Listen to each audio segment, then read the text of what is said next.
Welcome to the Being Known podcast with my friend, Dr. Kurt Thompson. And my friend, Pepper Sweeney.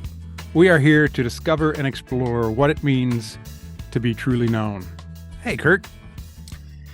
Pep, man, great to see you again. It's been a while since we've recorded in between our last session and this second of this series, but man, it's just so good. We were talking just now as we were getting ready for this, how lovely it is to be able to have access through Zoom to connect with each other on a regular basis. Just really, really great. You know, sometime what we should do is just show up with no agenda and hit record and let that be our podcast.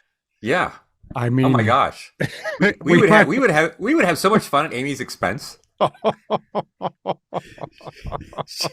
mean, I think we should do that. Like, I think we should think about having an episode every series in which is just ad-lib. You know, it is. I think it does sort of show an element of our relationship that you don't fully see in the podcast.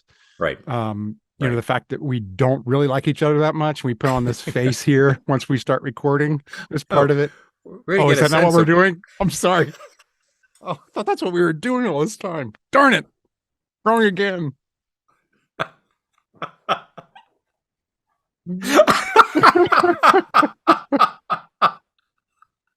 There is part of me that thinks that might be a good idea. It's just, you know, sometimes those things get, I mean, that's kind of our personal time too, and our private time that I think is important for us to have, but you know, it's worth exploring.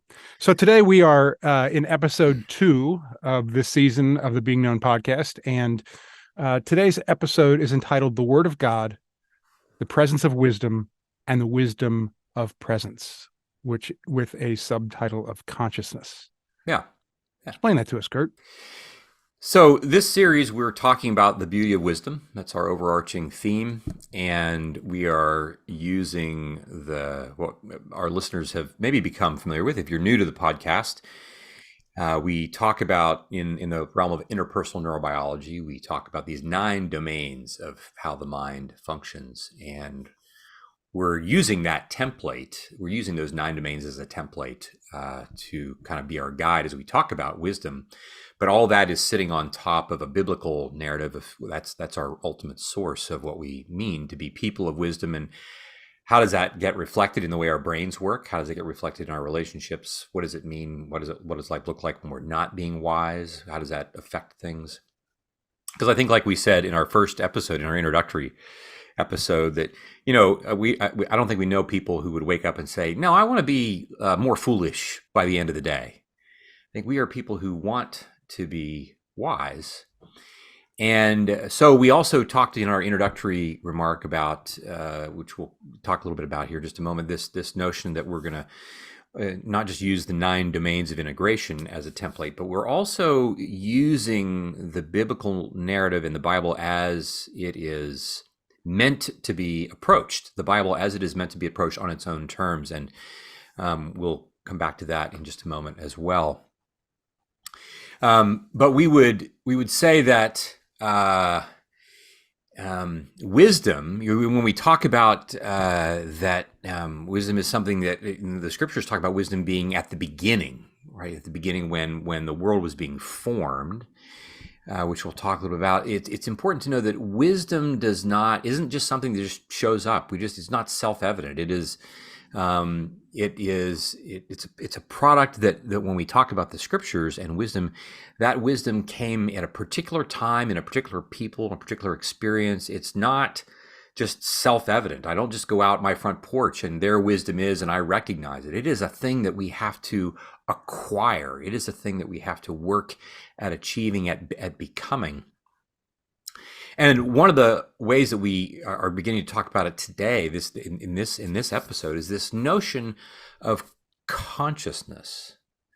That if I'm going to be conscious, and by conscious, I don't just mean that I'm awake, but that I am actually alert and I'm attuned to things. I'm paying attention to more than just the fact that I'm eating my meal. I'm actually paying attention to how the food tastes. I'm not just having a conversation with you. I'm actually paying attention to the conversation that we're having while we have it. We are present to it. I'm attuning to this. And we would say that wisdom for us begins in the way that it gets reflected even in the scriptures. That when you read the first two verses of the first page of the Bible, we see that we're beginning before the beginning, because the Spirit of God, we find when we say before the beginning, there was this spirit of wisdom and that was with God before the creation, and then it shows up. And that in that verse it says that the Spirit of God hovered over the deep and the chaos. It was present. And what's interesting about this when it comes to the Hebrew notion of creation, it's unlike other cultures around it, those ancient Middle Eastern cultures. All those cultures had creation narratives in which the God that eventually ended up making people first had to go to war against the elements and defeat the elements. But the Spirit of God doesn't go to war. The Spirit of God hovers. The Spirit of God does not commit violence. The Spirit of God hovered over the deep and the chaos. And it's present with the chaos. And this is one of our first tasks as humans, even developmentally, that parents, when newborns come into the world, parents are present with little ones. We are present with them. Now, first of all, we're present, and then we respond to all the things that they need responses to. But the degree to which we are present, how are we mindful of that, is a big deal. If I'm just reacting to the child's upset, and so I get upset at the child because the child's upset and it's inconvenient to me, that's not being very present to the child. And in the same way, if I'm that child to whom my parents weren't very present, then I don't learn how to be present to myself. And if I can't be present to myself, I can't be present with others. When we read the 8th chapter of Proverbs, we read wisdom speaks and says that wisdom was present with God before the creation. And that whole notion from the very beginning is that wisdom is in those lines declaring the benefit of being present. And present to someone, with someone, necessarily implies relationship. That wisdom isn't just this thing that I acquire, like, oh, I have my particular favorite coffee mug or whatever. It is a thing that I experience in relationship with someone else. Wisdom is meaningful because of relationships. And this leads us to this notion of the conscious domain of integration when it comes to neuroscience. When we talk about interpersonal neurobiology, we talk about, and we've talked about this in other episodes, the significance of our being awake, alert, and attuned to others who are in our life with us. We talk about this tripod of awareness, if you will. This notion that I'm going to be open, observant, and objective to my surroundings. And so this also, as it turns out, reminds us of what we call the conscious domain of integration in the field of interpersonal neurobiology. This notion that as human beings, for us to function well, we first have to be awake, literally. And then we have to be alert to things. I actually have to be alert to walking down the stairs or the cars that are coming before I cross the street. But I also have to be attuned. And we are often awake and often alert. We have a not so easy time being attuned, because attuned to what? Am I attuned to what other people are sensing and imaging and feeling and thinking? Well, I can't do that very well if I have not myself had the opportunity for someone to be attuned to me so as to usher me into what that feels like, usher me into what that experience is like, so that I can then go on and replicate that. It's like I can't really know much about what it means to play the piano with feeling if I haven't actually had much experience being with someone, watching that, experiencing that. I can't just like read about it, having never actually experienced it, and then expect myself to somehow be able to do that. And relationships are not unlike that. We need to be awake, alert, and attuned. And this has to do with what we have in other episodes. We've talked about the tripod of awareness, that if I'm going to be aware of things, I first need to be open to all kinds of things that I sense and image and feel and think, not just aware of things that are open to things that are outside my skin, but things that I'm open to. Like, what do I do if I find myself feeling angry? Well, if I grew up in a house where I wasn't allowed to be angry, I then am not even open to that. So I work really hard to bury that for many, many years, only to find it exploding in my marriage or exploding in the workplace, or I'm drinking too much, or I'm looking at pornography, or all kinds of things to take care of the fact that I'm not open to things that are true about me. And then I want to observe those things. Initially, if I'm going to be open to my anger, the first thing I might say is, oh, I'm angry, but I shouldn't be. I'm going to condemn myself for even feeling it. Rather than saying, oh, wait a minute, I want to observe that. I want to be curious about that, not condemning. I want to be curious. And the more curious I am, then the more objective. I can see more of the entirety of my story. I understand more of who I really am. So I'm going to be open, observant, and objective. First to ourselves, but I need practice with help from other people, and then to the world around us. I want to be able to sense, image, feel, think, and know what I want to do with my body. We'll get to that body part in our next episode, but this acronym of SIFT-B, S-I-F-T-B, to sense, image, feel, and think, and then what I want to do with my body, with my behavior.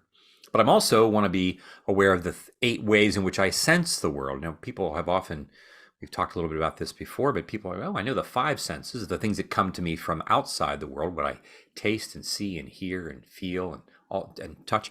But I also then notice that I have an internal, a 6th sense. I sense things inside my body. And that 6th sense is followed by a 7th sense. That 7th sense is I can sense that I'm sensing things. I don't just sense the tabletop where my hand is. I'm actually able to be aware that I am sensing it. I'm actually paying attention to what I'm sensing. That's a level of sensation that we believe that most other mammals are not thinking about. They're not sensing that they're sensing things. And that then leads to our ability to sense what other people are sensing, that 8th sense in the world. I can sense that you're sad. I can sense that you are upset about something. I can sense that you're joyful. I can sense that you're tense, and so forth and so on. And in this way, we are being conscious of, we are being aware, we are being hovering like the Spirit of God. And then we see that, and then God said. Those first 2 verses are God's Spirit, God making the world, God, Elohim, making the world, and then God's Spirit hovers. And then what does the Spirit do? God speaks. God doesn't come with an army.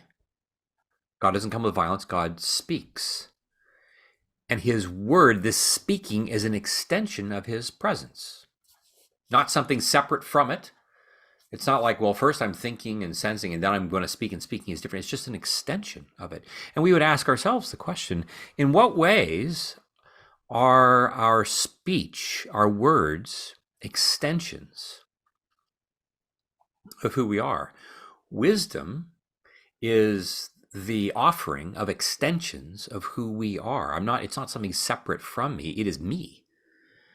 My words, hopefully, will be an extension of who I am. Now, the problem, of course, especially in my own kitchen. Well, yeah. So I think what wisdom is the extent.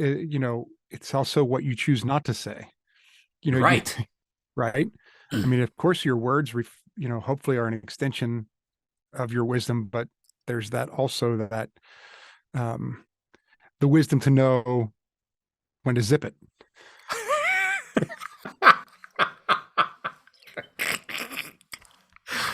There's another T-shirt for you, by the way. Right, exactly. Wisdom, ... on the back. Know when to zip it. dude, we got to get this marketing plan on the road. We do. It's time. Yeah. So there is that exactly that sense. But I'm only able to know when to zip it by virtue of being present to the moment. And if this is like an expression of my attention to things, it's also an expression of my intention.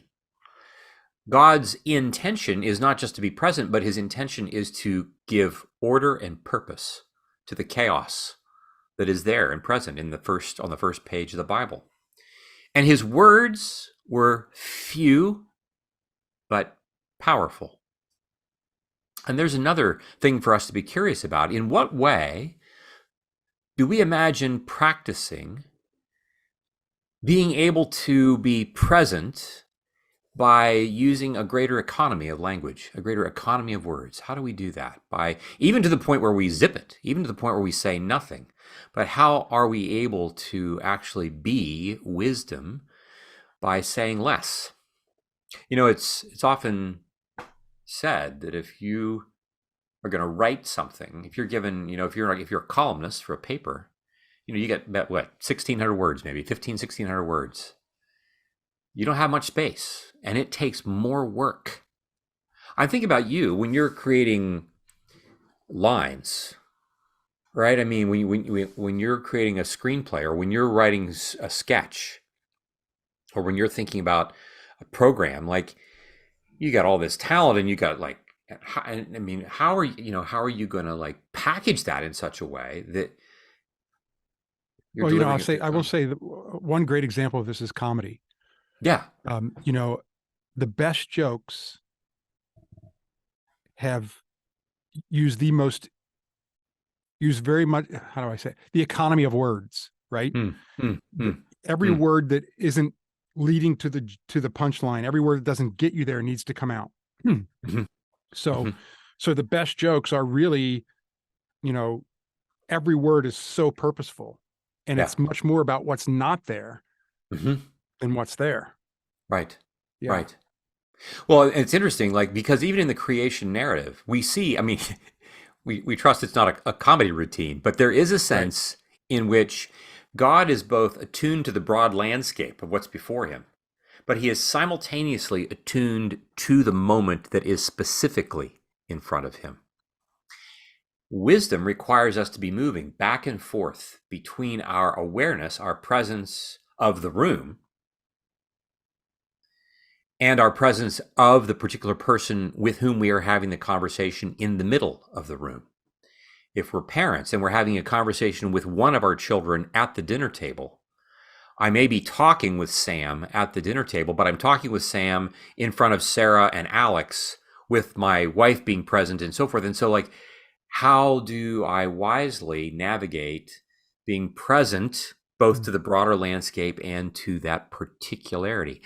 I'm only able to do that if I have people who are doing the same thing for me, toward me, the broader landscape of my story, but the particular thing that we're talking about right here and now. And that's what God was doing in that space. And wisdom was in the business of creating beauty out of chaos. There was this movement toward integration, we would say. And it took time. Movement that took place over the course of 6 days, and then a seventh day he rested. Like, it wasn't instantaneous. Why don't the Hebrews write and say, and God created the world, and there it was, boom, just instantaneously? It is a recognition that wisdom is both present and it has to be acquired. It's beautifully emerging, but it is never complete. We never get to the benchmark. We say, yes, now I am wise. Yeah, that's such a long process to even get to the point where you're approaching wisdom, right? Oh gosh. Yeah, and I don't want to jump ahead, but I know we're going to be talking about some of Meiko Fujimura's art, and he talks about this slow beauty. Because the process that he does starts with crushing minerals, and then you do it in layers, and it takes forever for that to dry. And he talks about literally a lot of his art is sitting around waiting for paint to dry. It's this slow process until he can reach that beauty. Right. Yeah. Right. And, I think as we are, we are in a time and space, Pep, where everything feels so urgent. There's a lot that feels urgent. And, I think about the list is endless, both in our personal lives and in the larger cultural landscape. We look around, no matter where we are in the spectrum of, in the West, in the US in particular, There's an urgency. And with greater urgency, there is this greater felt sense of I need to be wise now. I need to have the whole kit and caboodle. All of it. Like the whole notion of, waiting for paint to dry. Right. Like it only makes me feel more urgent. It only makes me feel more anxious. Yeah. Yeah.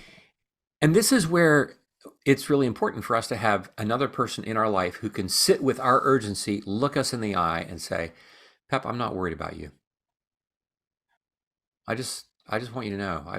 I love you where you are right now. We're good. You're good. We're good.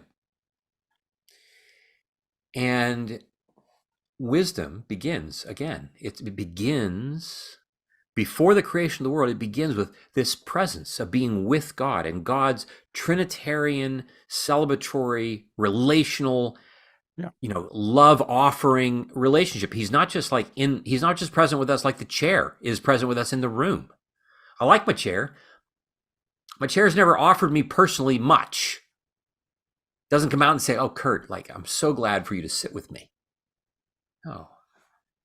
I mean, I still remember that fateful night of walking down the hotel hallway with you, with me, trying to. In the beginning, there was Kurt. Right.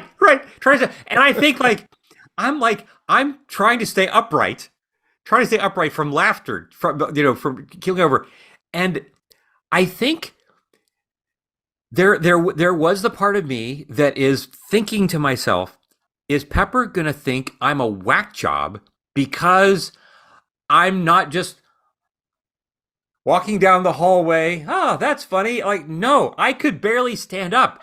And I'm thinking, like, he's gonna think there's something like this dude takes care of patients. Why do people pay him money? Like, this is ridiculous. And so at the same time that I'm laughing, I'm also just aware of your being willing to be present with what to me felt like a certain degree of ridiculousness on my part. Yeah, like you're laughing at me. Oh, yeah, right. Like No, now. I'm laughing with you like I was that night. Truly. And there's this beautiful thing that so God was in relationship as he hovered over the chaos. And the wisdom comes out of relationship as you're talking about here. And this time that we're feeling everything so urgent, there's never, people probably over the years have always said this, but to me, there's never been a time that needs wisdom more than now, or at least that feeling. And so the work that we need to do to be present with others, to be on our journey towards wisdom in order to face the chaos that we're all facing, or I should speak for myself here, that I face every day. Yeah. Right. Is comes back to starts with being known and being in relationship. Yeah. Right on. Well, it's striking then, because when we talk about this notion of presence, in God's creative act, we then get to this, what we would call this culminating and crowning act that we read about in Genesis 1:26, when God decides that he is going to create an image of himself.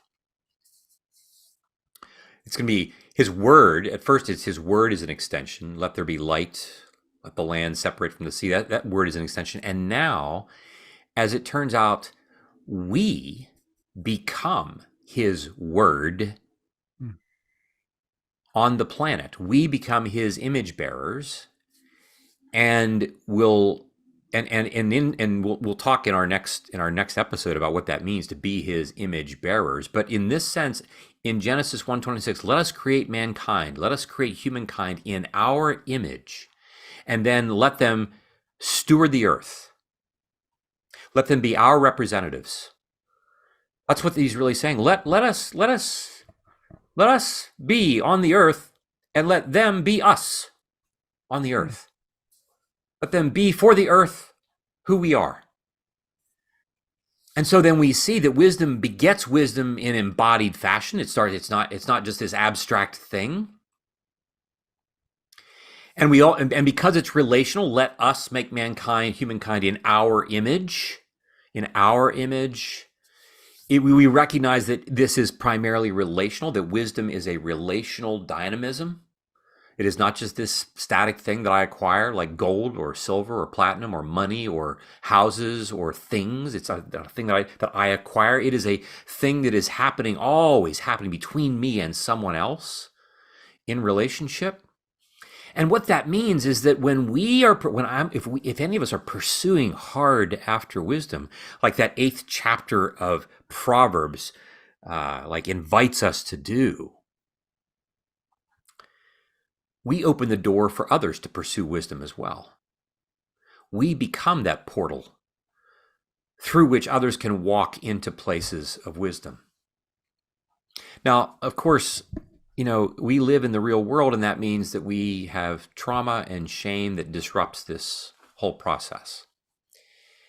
And so it makes it really difficult for us to be present to others because I'm prone to live protectively in either the past or the future, right? I'm like, I have experiences from the past that shape my anticipation of the future.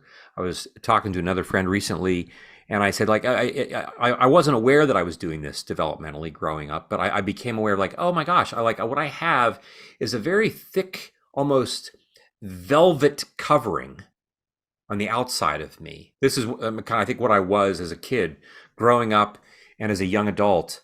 That I think for the most part, people liked me, and I loved being with people and so forth. But that velvet covered a fairly resilient titanium, inner set of armor. And there was always then this sense, right? I love the notion of wisdom. I love the notion of connection and relationship. And as soon as somebody got close enough to the armor, then I started to worry that this is going to start to feel too much like my mom or my dad or some combination therein, where I'm going to get consumed in this relationship. I'm like, something is not. Now, it's not like I knew this, but this is kind of how I would behave. And so trauma does this to us. And so this means that it's all the more reason for us to recall that for us to acquire wisdom and to be present, we have to address that trauma and shame. And this is where we get back to one of the things that we talked about in the opening episode is this idea of literature. And there's a couple extra things that I'm adding to it. We talk about this literature of the scriptures, that it is God, what the folks at the Bible Project like to talk about, kudos to them, this notion that it's God-human breathed. It's this combination, which, as it turns out, is how we would say we are, right? We are God's fingerprints. We are his image on the earth. We are to be his image to the earth and to each other. We are to reflect him to each other. My trauma makes it hard for me to do that. So it's a God-human project. And so to be present, I want to be aware that, like, I'm not just me. Like, I'm an image bearer. And as my friend Andy Crouch likes to say, he talks about how when he was in the Chicago on O'Hare Airport once, he's going for a long walk in the airport in between flights, and he just started to say, he would pass people, he would say, image bearer, image bearer, image bearer.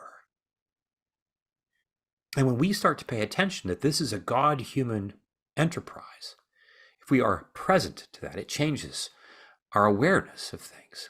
That it is that the text, that the scriptures are God-human, they are ancient, they're old. We have old parts of our stories that have formed who we are. We have to be present to that. We have to be present to what it was like growing up in our particular house. That it's Jewish, it wasn't Sumerian, it wasn't Egyptian, it was a particular story that we have. That it is meditative, that the scriptures are meditative. We go over them and over them and over them. And our stories are ones that are constantly being cultivated toward wisdom.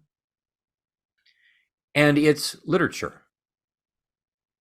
It's artistic. We are works of art.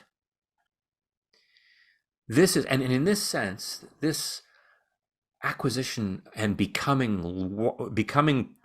wisdom is an artistic endeavor, which we've talked about here. This notion of being known, how wisdom is acquired and is unveiled as a piece of artwork, deeply takes place in the course of the process of being known by others, which is, again, I just get back to like just how grateful I am for you and me and for Amy and for how this relationship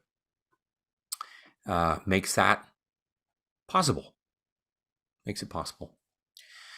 I think that, this idea of, we, all of us, are works of art. If we can really internalize that and accept that as truth, it's kind of a game changer. Yeah. Yeah. Right. We would start treating ourselves and others a lot differently if we could really accept that as reality. Right. Yeah. Well, it's interesting when you hear artists themselves talk about this. It's not an uncommon thing to, or at least I've heard artists often talk about how challenging it is for them at times to feel like they can take themselves seriously because they're not really sure that their art is good enough, or am I able to call myself an artist? Do I have to be somebody who sells pieces for thousands of dollars before I can be validated, or am I good enough? All those kinds of questions, and these are for people who like actually are artists. You will hear them talk about the self-doubt. Yeah. Or is that imposter syndrome? Yeah. I mean, I think so many of us, no matter if you're an artist or not, I mean, that's so common. Right. Yeah. But I mean, there's a sense in which, like, I would think, like, even as an actor, like, how many people, like, in your profession, like, you're paid to be other people other than who you are, and like you wonder, like, well, am I really good enough to do this? I'm thinking, like, what was going through your mind in that moment when Burt Reynolds comes and finds you and says, "Hey." Yeah, you want to turn around and say, who you talking to?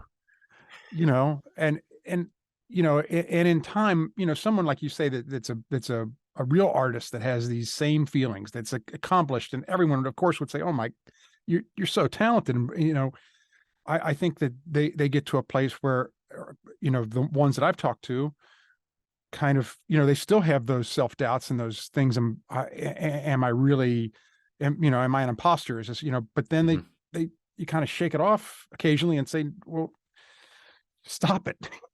Stop it. Yeah. But I think it is a constant battle for people. Yeah. Well, and again, I think therein we would say what's really necessary is for us to have as much practice as possible, being in the presence of others. Yep. By whom we're being known. Yeah. Yeah. So when you said, just quickly, when you said earlier, you said you were giving an example of this, and you were saying things about me and it was just positive. Like, I can just tell you that I felt that. I mean, good. I'm glad it changed something in the room for me. Yeah. It just, yeah. Right on. Yeah. Right on. Well, and I mean for it too. I want it to, because I want to be more connected to you at the end of this recording than I was 40 minutes ago. Right. Or just, yeah. I'm just going to talk about an artistic piece, and then and then an application real quick. Okay. We've mentioned the work of Mako Fujimura here, a friend of ours, whose work has been highly influential for me and for many people, and both his artistic work, but also he's got a couple of books out, most recently Art and Faith, that we would commend. And one of the things that he has to be in his work of Nihonga, this art form, this Japanese art form that you referred to, is that he has to simply be present to the process. And when you think about all that pulverization, all that crushing, all the mixing, you can't do it haphazardly. You can, even though when at first you look at his paintings and you're like, I don't know what that is. Is it a horse? It looks, it's like Jackson Pollock, right? I mean, like, what was that? The guy just like spinning around with a bunch of, whatever, paint flying off. But I think this is an example of how we are able to practice being present with one of his pieces. For instance, like the tears of Christ. If our audience were to look up on the internet, the tears of Christ, you come to find that being present with that piece evokes things within us that we otherwise may not be able to access. And this is the first step to becoming people of wisdom. It is being present. It is being conscious, being awake, alert, and attuned, such that I can then take the next step, which we're going to be talking about in our next episode, of being awake, alert, and attuned to what's happening in my body. And how does my body then become an expression of these things that I long to be an expression of, namely wisdom. I want to be living, breathing, pulsating wisdom in my world that feels so desperate and where things feel so urgent. So one of the applications that we would invite you to consider doing is just this. Number one, just practice attuning once again to these. We have this acronym SIFT-B, what I sense, image, feel, think, and how I'm going to behave. We can practice that a couple times a day. Just pause and be curious about what am I sensing at this moment. Again, the moment itself is less important than that I'm practicing being attuned to that. You can also practice being attuned to the 8 senses that we've listed before and notice what ways you are or are not being with whomever you're considering. Notice, am I with and present with the people that are sitting at my dinner table?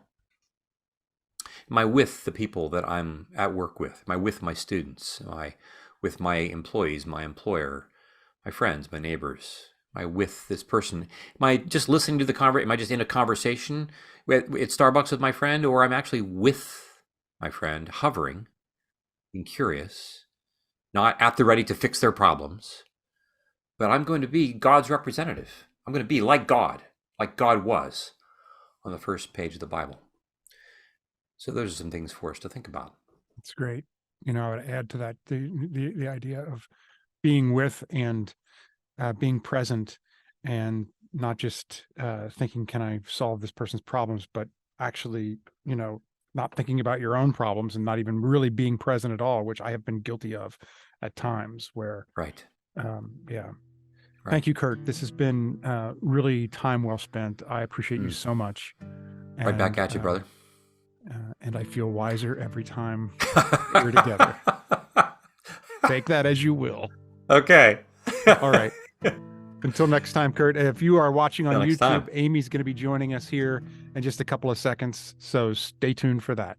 Right on.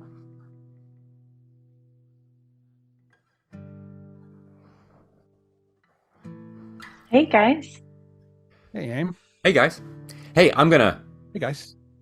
Hey, guys. Yes. I'm gonna fetch my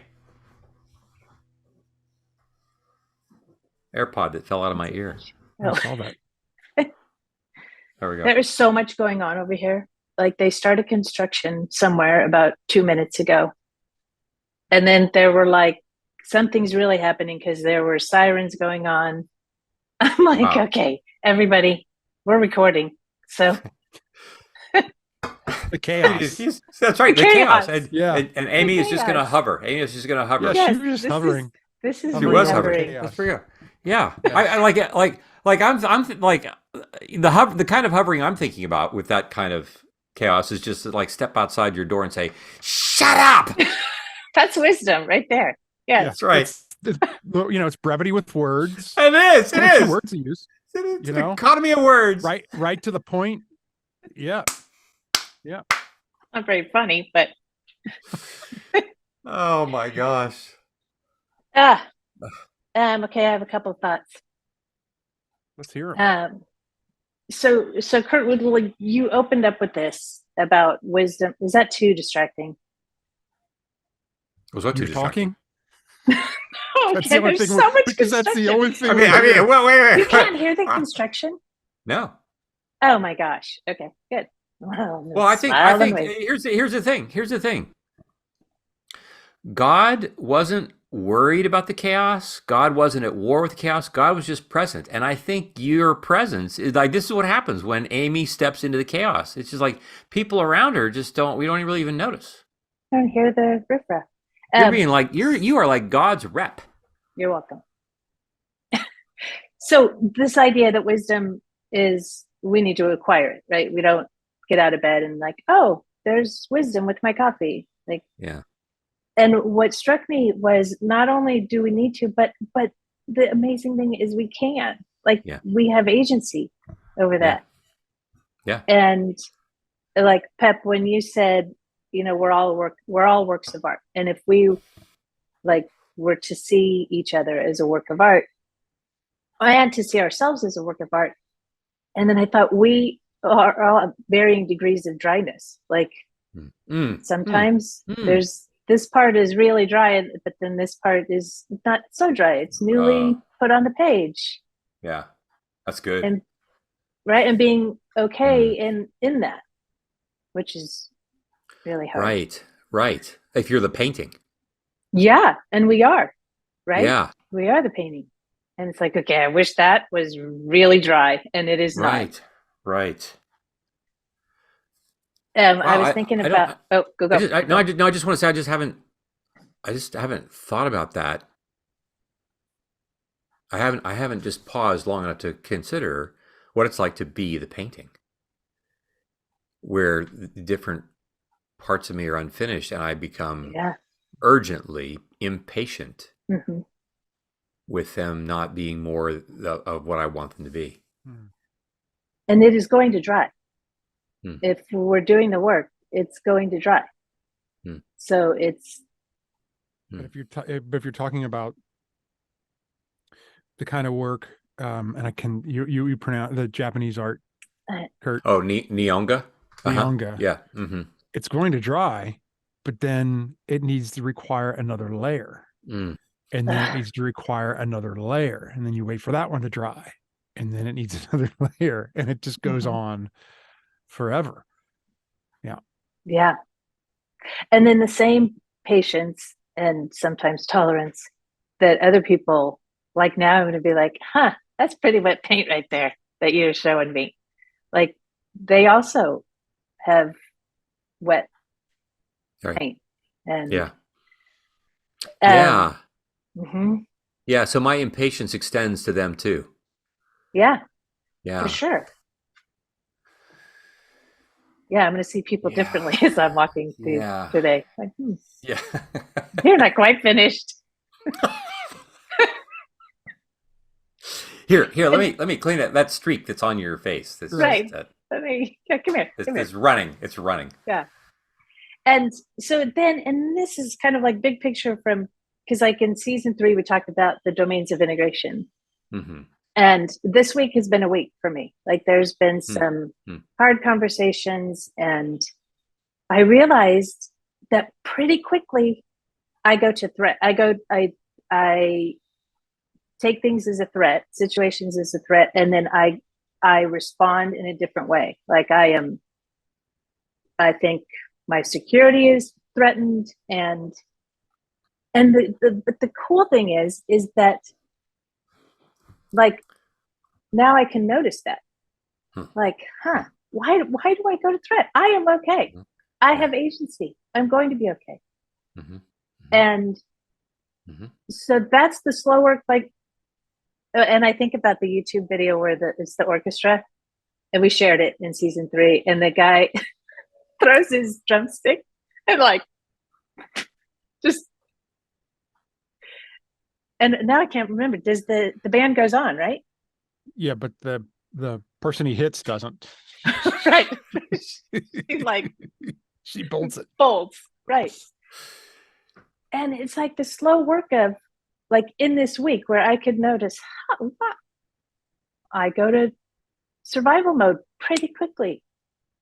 And wisdom requires being present, and noticing and being curious requires being present. And that actually accomplishes more than addressing things as a threat. Does that make sense? Yeah, but I mean, I yes, and like I'm just thinking that a couple months ago, I as I knew that we were thinking about new ideas about this season, like what would our theme be? And as we approach this, it kind of a kind of a ramp up on my prayer and my asking God to even more fully allow me to be a person of wisdom. And wouldn't you know it? I mean, it's like boom, boom, boom. Like within 10 days, there are like 3 things that are coming at me. And I'm like, I see how this works. Like I think when I pray for wisdom, I think what I'm doing is I'm just asking God to grant me a special dispensation, where in which anytime anything emerges that is the least bit difficult, I will be so full of wisdom that I will know exactly what to do, and I will be, I don't know, like a trauma surgeon Yeah. who never saw a trauma that he couldn't fix, and just Right. like, we're just going to do this, as opposed to the notion of like, well, if you want to be wiser than you are, it means you're going to have to face a circumstance for which you don't yet have the wisdom in order to handle it, because you're going to have to acquire it and the only way you're going to acquire it is if you enter into this situation about which you don't know what to do. And I'm like, that's not how this is supposed to work. Right. But so I there I am, like that sense of, I feel threat, just like you, just like you're talking about, like I feel threat, and what I typically would do is just like on impulse respond to the threat, as opposed to being present. And then I now have to be present and wait and be curious, like what am I going to say? And instead of just like rolling out a 1,000-page essay in 2 minutes about like what, no, I'm just going to wait. Yeah. And I don't it's hard to wait, but in waiting you see, I don't have the wisdom, I'm going to wait for that, I have to think more, I have to talk more with people, I have to be quiet, and all the things in order for me to take smaller steps in wisely learning how to navigate this. And that's the only way that wisdom is acquired. Right. And it's a slow cook, right? It's like, if I don't have clarity, I don't have clarity. So I've got to wait, and that is right.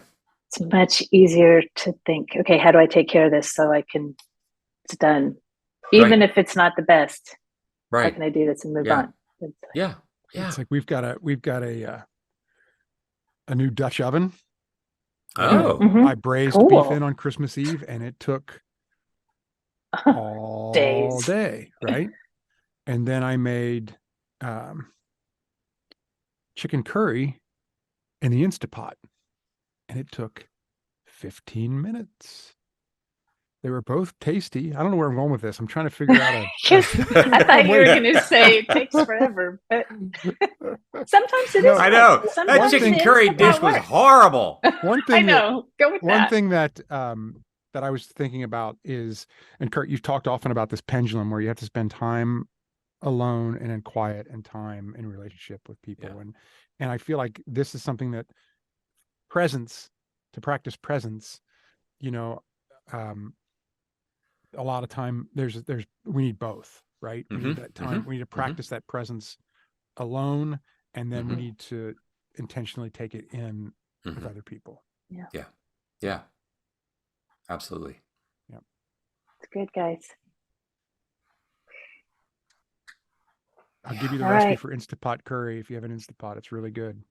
Okay. Yeah, do it. What about the breads? What color is your Dutch oven? I'm sure Kurt was wondering that too, so I'm asking.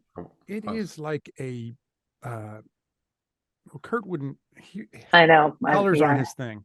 Right. It is like I would say like a greenish blue. It's really it's like an aqua, like aqua. Not aqua. Not aqua. No. I would think aqua with greenish blue. No, it's more green than, but it leans more to the greens than it does the blues, I think. But it's not just straight up green. It's got some blue in it. Right. Yeah.